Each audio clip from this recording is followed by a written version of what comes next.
Welcome to 9-Star Newsroom. I'm Dave Hill. When you pick up a book or a newspaper, you take reading for granted. Reading is something that comes second nature to most of us. We page through a book or we read a story in the newspaper and we make sense of what's happening in the world, or we make sense of a story. We pick up a book and we go to a different place. Or we read about things that have happened and it helps shape our views of what's to come. But imagine a world in which picking up a book and reading the words doesn't really generate any knowledge or understanding. They're just words strung together, like words on a list or a spelling test. That is the case, that is the situation with a lot of young people, a lot of children in our schools. They are not good readers. They don't understand what they're reading, and so as a result of that, they don't pick up books because they're not confident. Well, in Greenfield Central Schools, a program has been in place now for several years called the United Way ReadUP program that helps third graders learn how to read better. And the importance of that is that as students learn to read in the early parts of school, they then transform into learning or using that reading ability to learn other things going forward. So it's a very critical part in a young student's development. The stories that you're about to see take us into the heart of the United Way ReadUP program and the importance of having children learn how to read proficiently. One of the axioms of elementary school education is the concept of learning to read. Obviously, that's the foundation of everything that happens in a child's education. Learning to read is very critical, obviously, in grades 1, 2, and 3. In grade 4, the process kind of switches a little bit, and students are then reading to learn. And the difference is that kids must have a really good understanding of being able to read by the time they get to 4th grade. That's why the state has put in place some new reading standards that really stress the importance of understanding how to read. And those standards are so strict that students risk being left behind in 3rd grade if they don't pass a very important high-stakes state exam. That's why programs such as the ReadUP program in Greenfield Central Schools is so important. With me is Jan Panther. Jan Panther is the longtime coordinator of the ReadUP program in Greenfield Central Schools. ReadUP is a United Way program that basically pairs up tutors, volunteer tutors, to read with at-risk children, what they call reluctant readers. Jan, thanks for being with us. We are in a tutoring session right now at Harris Elementary. Jan, can you just kind of describe what's going on behind us today? Well, the tutors have about 30 minutes with each student, so this is our first classroom, our first session that is going on right now. The children have picked out books, either nonfiction or fiction, their choice, so that brings some accountability to the program. You know, the children have some ownership there. Then the children read to the tutors, and the tutors ask questions throughout the reading time and discuss new vocabulary words, make sure comprehension is in place, decoding skills, fluency, watching those punctuation marks so that fluency is good, and just to get a better understanding of the text that they're reading. How do you identify the students who come in to ReadUP? The students are tested throughout the program with a test called SRI, Scholastic Reading Inventory, so all 3rd graders in our school take this test, and then based on the test scores and teacher input, the children are placed in the program. And these are all reluctant readers. They have trouble reading or they don't like to read. How do the tutors actually unlock that interest and spark that passion for the kids? That can definitely be a challenge. They're reluctant, whether because they're not comprehending, so they lose interest. They might not have the fluency in place. They see some of their peers progressing further than they are, so for many reasons they are reluctant readers, and the tutors can build or change that reluctancy into hopefully enthusiasm by the end of the year, partly just by building a relationship with them. That's really the first and foremost, to build that trust and relationship, knowing that their tutors are going to be in place every week. They see that familiar face, they come in with a smile because their tutor's here, and then from there they build and work on the strategies that the kids need to work on. How do you pick the tutors? The tutors come to us from a variety of sources, whether it's through businesses in town, in the community, word of mouth, advertisement in the newspaper, or on the United Way of Central Indiana website. So we get them from a variety of sources. And the tutors get training, right? How does the training work? The training takes about an hour and a half to 2 hours. It's either in a group session or one-on-one. If we have tutors come in and they're interested in being trained, we're more than willing to do a one-on-one training session. What sort of bonding takes place over the course of the school year? Because the kids work with the same tutor from September all the way through April. So Actually, May. Into May. Yes. Mm-hmm. So it's basically the same sort of relationship they might have with a teacher, right? Yes. In a way? In a way, and sometimes not better, but a little more intimate in the fact that it's one-on-one. So they really get to know the child through conversations and their experiences. And in the beginning, the kids are kind of standoffish and they might stand back from the tutor, and there's not that lighting up of the eyes and the smile when they walk in the room. That only lasts for a couple of weeks. And then when they come through that room, they see their tutor, the face, the smiles, the connection.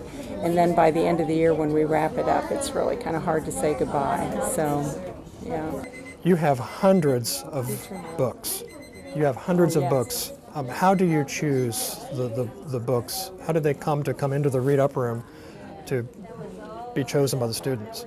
Well, our initial gathering of books comes from United Way of Central Indiana. So our main source is from them, and then through the years, I've brought books in personally from my own home. I'm a teacher by trade, so I had a lot of books at home. We get a lot of donations. Actually, I got a bag full of books yesterday, and I got a bag through the summer. So people bring in books. We get additional funds, so we get grants occasionally that we can purchase more books. And our central office also will always increase our book stash if we need to, or if I have certain books, if I want books on planes or buildings, then I can just call down or email down, and they can supply me with those books. Or Junie B. Jones. Or Junie B. Jones. I have enough of those. Yeah. Jan, thank you very much for taking some time with us today. Thank you. You're welcome. Thank you. Joining me now are two very special people in the ReadUP program. Amy Robertson is a longtime tutor in the ReadUP program, started 6 years ago. I think this is our 7th year. This is your 7th year? Yeah. So you've been in ReadUP every year that it's been in place in Greenfield Central. That's correct. And her daughter, Ellie.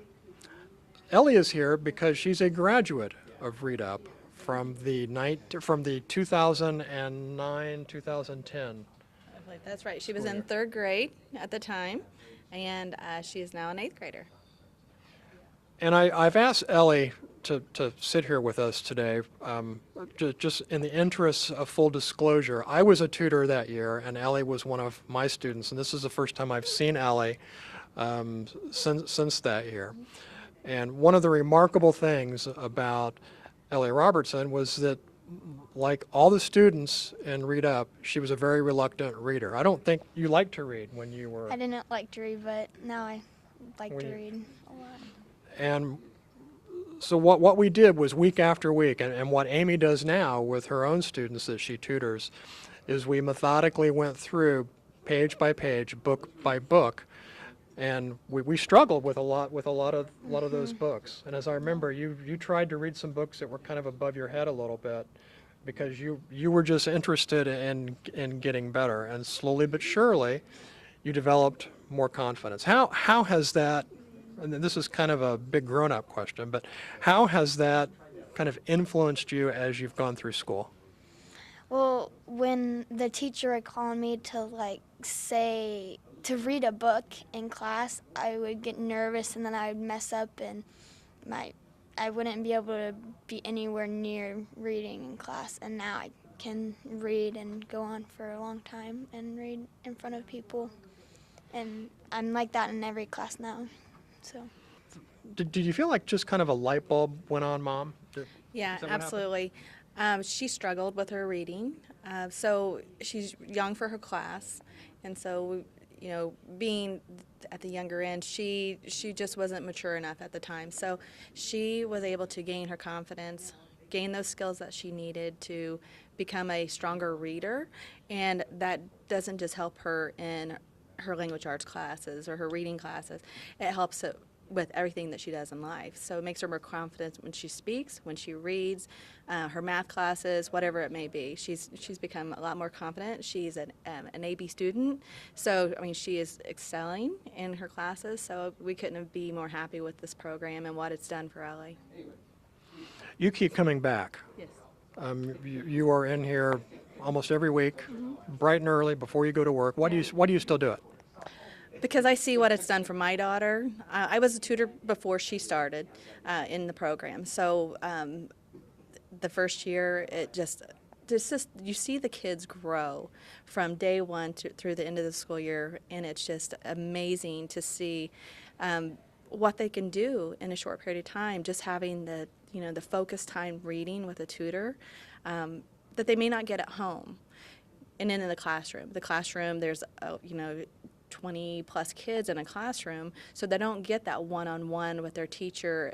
So to have this time with the tutor it's something that can't be replaced. So I definitely think it's a great program and encourage people to volunteer. We always need volunteers for ReadUP, so please volunteer if you can. Amy and Ellie, thank you for joining us today. Thank you. Appreciate it. Thank you very much. Through my career in HR, I've been very involved with United Way in a lot of different capacities, and I wanted to continue that in giving back when I retired. And so one of the first things I looked at that had always been intriguing and I never thought I had the time for was ReadUP and working with kids and improving their lives through the ReadUP process.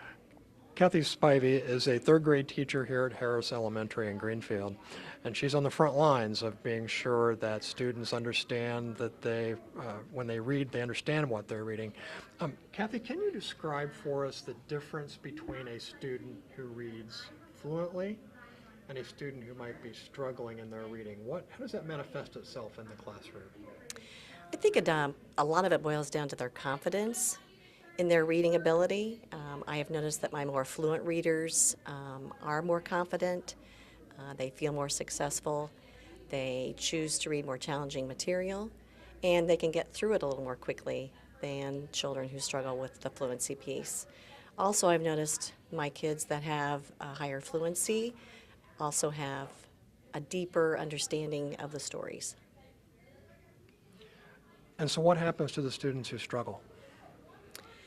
They get frustrated and they lack confidence, and I think that they start kind of losing their zest for school a little bit when they struggle with reading. We've also noticed that there's so much reading now involved with not only the activity of reading, but also the reading component in math. So it's goes through a variety of curriculum that if they struggle with that reading piece, it also will negatively impact them in other areas as well. So the ReadUP program, it gives you a good foundation in terms of kind of like reinforcements for their classroom education. What have you noticed about students who go through the ReadUP program and their ability to catch up in their reading? It's absolutely amazing. I've done this, I've been teaching here as long as the ReadUP program has been here, and it is so exciting to see these children who do struggle at the beginning end up being, at the end of the year, able to pass that iRead and being able to be a successful reader. And I have feelings that it absolutely boosts their self-confidence. It makes them want to read, and they enjoy reading. And I've learned that in order to really be successful at something, you have to enjoy it. And I noticed that my kids, by the end of the year, have grown so much that they're excited about reading. And I do have a follow-up as they go to 4th grade, and I understand that they are still being successful as 4th graders. Harris Elementary, where ReadUp was piloted in 2009, 2010, is something of a success story in the Greenfield Central School District. It went from a situation where the performance was so poor here that parents were able to, were given the chance to withdraw their children from Harris if they so chose. It was part of a state program for accountability. You can compare that to what happened just a couple years ago when Harris Elementary became a 4-star school, which is the highest academic award that a school can receive in Indiana. With me now is Jan Kurt, the principal at Harris Elementary, who oversaw the transformation from a situation that was not ideal into one where ISTEP scores are now in the 90s. Student achievement is generally characterized as being very strong here. Jan, thank you for being with us. I want to talk a little bit about what strategies and tactics you were able to adopt that have led to such major changes here at the school. Sure. Well, first, know that it was heart-wrenching when we became a school choice school and parents could say, yes, I want to go to another building. We didn't have very many that wanted to do that, but teachers came together with me in the summer and we developed an entirely new schedule, an entirely new way of looking at things. And we didn't throw everything out, but we knew we had to be a little tougher and make some changes so we could provide that opportunity for every child. And honestly, one wonderful thing that came out of that was the ReadUp program. We began with 4th graders, as you know, and then when we became a K-3 building, we started with 3rd graders. And we really think that having that one-on-one attention with an adult that is very caring with that child that's struggling has really made a difference for us. Can you draw a thread through thinking about all the students who've been through ReadUp, and there have been hundreds? Are there any common denominators among those students as to explain why they struggled when they came through? You know, that's an interesting question because we have children that are from low socioeconomic status to children that are doing very well. So it's more a matter of maturity in children. There are more than not that we wonder, you know, how many books have been read at home when they were little, how many books are in the home, what experiences they've had as far as, you know, not worldly, but even community experiences as far as learning to read. So there's no magic bullet as far as what child is in there, but we do see that it's a maturity issue, and we see them mature drastically throughout the 3rd grade year when they get that one-on-one attention. I'm a parent, and my child struggles with reading, lacks confidence. What can I do at home to help my child become a better reader? I get that question all the time. Read, and you know, it's harder for parents to understand, no, wait, my child's in 3rd grade. I should still be reading. Absolutely, read. Show them that love of reading. You read the newspaper. You know, read on your Kindle. And then read with them. And once you're reading, then begin asking questions about the story, what they've comprehended from it, and then have them read to you and build up that fluency. Thank you, Jan.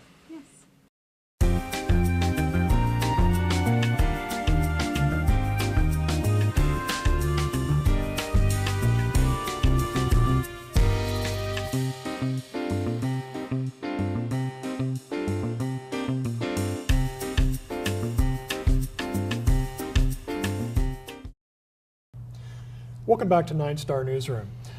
Joining me today for a continued discussion about childhood literacy, to my far right is Dave Gray, the Director of the Hancock County Public Library, and Ann Vale, the Assistant Superintendent of Greenfield Central Schools.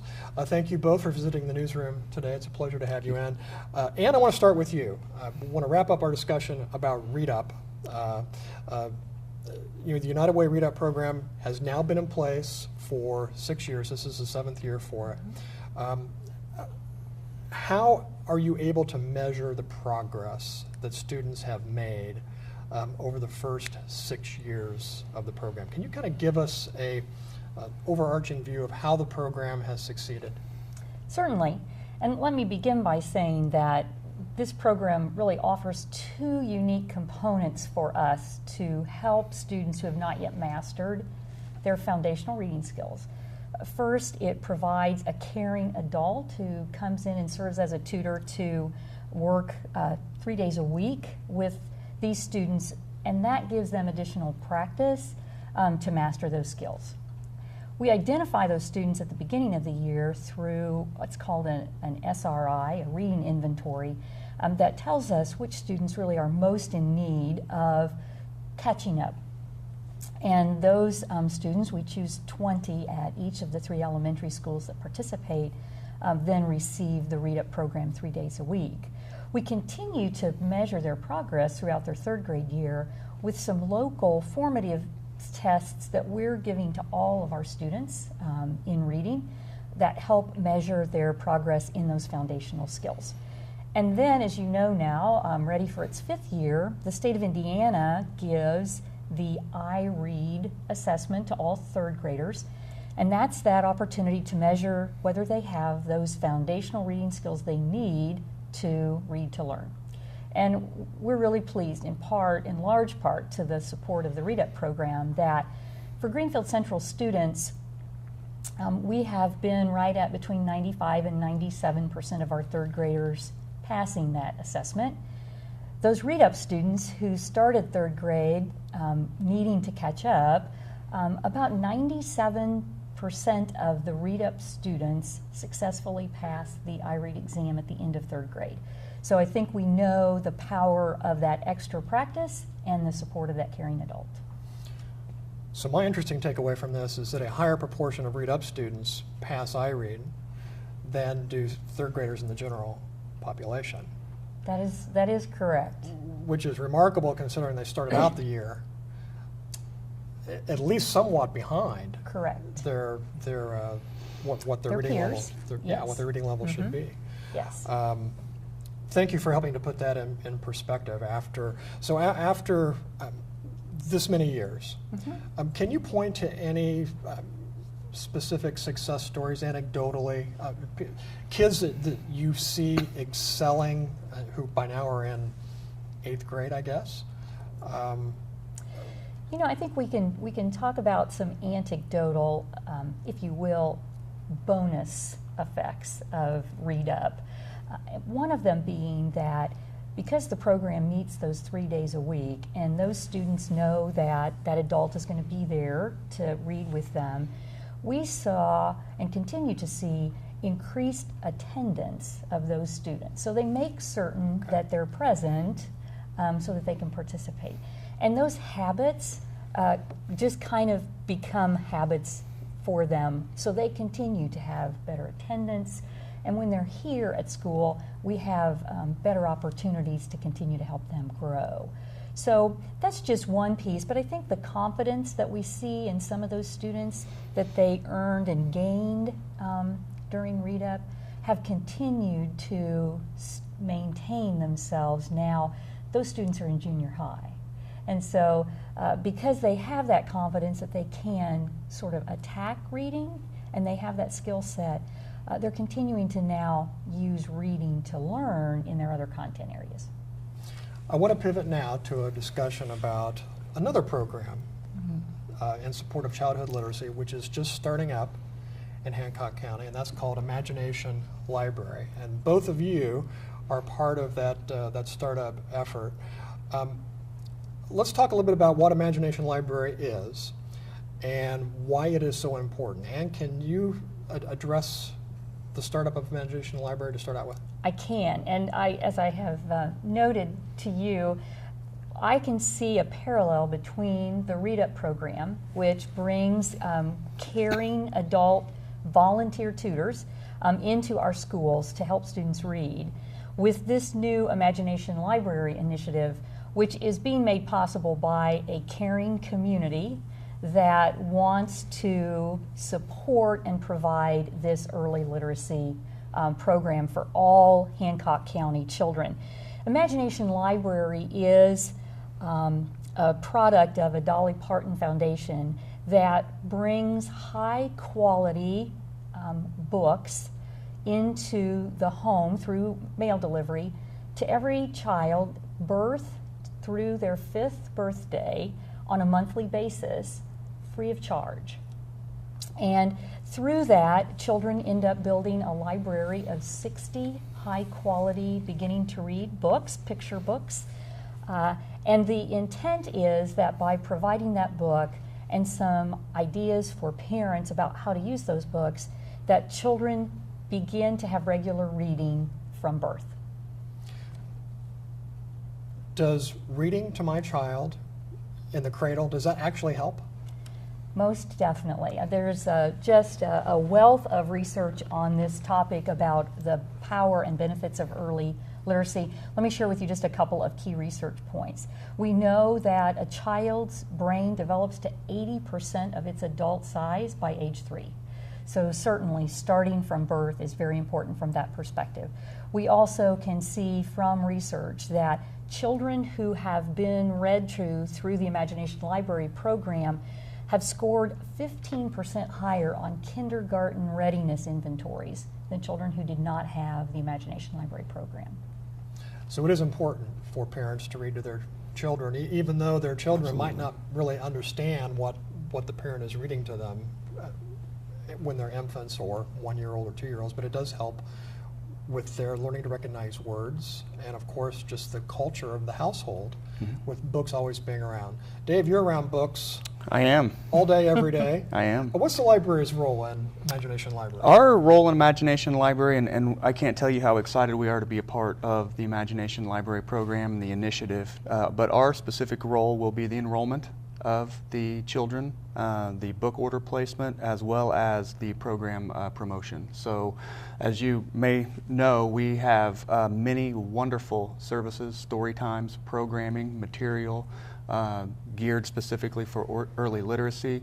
We do a lot of outreach to a lot of daycares and preschools, so that gives us the opportunity to really get the word out about Imagination Library on top of what we're already doing.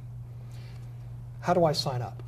You'll be able to go into any of the library locations in the county and say you'd like to sign up for Imagination Library, and our staff will take care of the registration process. It could take up to 4, I think to 6 weeks to start that first book, but once it does, you will receive a book at home once a month. And that kind of allows the child and the family to build that home library, and then also brings them into the public library and makes that connection.